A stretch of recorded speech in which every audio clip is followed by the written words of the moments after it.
With half a year in office now under her belt, Olivia Chow will face a serious hurdle in the new year, her first city budget.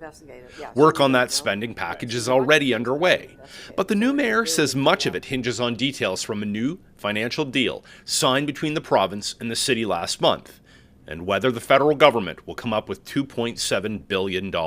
You asked for us to meet you here. Tell us why you've chosen this TTC train in the Greenwood Yard to have this chat.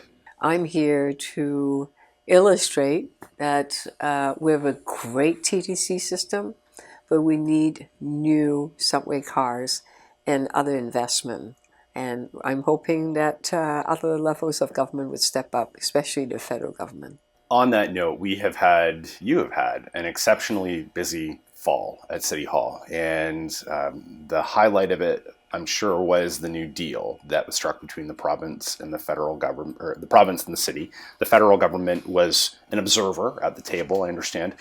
And part of that new deal that was approved by City Council just last week was an ask for $2.7 billion. And that ask includes new streetcars or subway cars, but it also includes a lot of other things. What happens to the deal if the federal government doesn't come through with that money? You heard that long sigh? We won't be able to purchase the new cars unless the federal government come on side. The province money to us on several items are conditioned on the federal government coming on, which includes the subway cars and shelter housing for refugees. So we desperately need investments on both fronts. Chow's been dogged by questions of how much she'll raise property taxes since she launched her campaign. Her go-to line has been that a modest property tax increase is in order.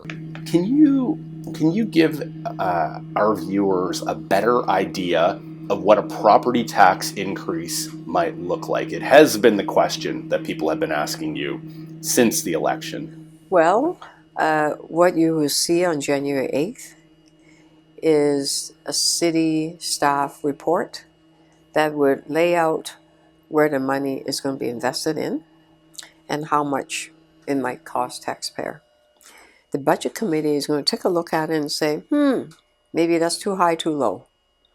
Maybe we need to add more and subtract here. And then at the end of January, they're going to present to me the budget. And then as the mayor, I will then take all of that into consideration and present a budget on February 1st. So you will find out on February 1st. The mayor says the budget will focus on restoring core services, which she says have been in decline across Toronto. What I have noticed coming in is that a lot of regular bread and butter kind of services, potholes, washrooms, garbage bins, all of those things that are really fundamental to the quality of life of local residents are not done as well as it can be.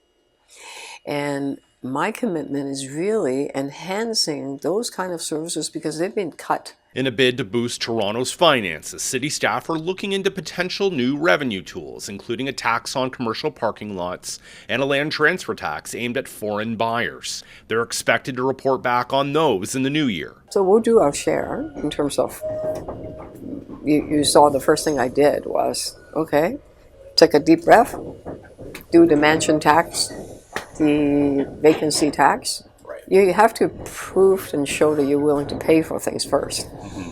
Or else you wouldn't get other people to come on, right? Outside of the property tax, are there more revenue tools that you think will have to be implemented? Yeah, there are. There will be. Chow admits a year ago she thought she was done with politics. It is, by her own account, an improbable political comeback. I've never imagined that I've been given this honor, this privilege to serve the city, to meet with fabulous people and listen to their voices, to listen to the hopes and dreams of what the city can be for them. And it's absolutely wonderful that I'm given this opportunity.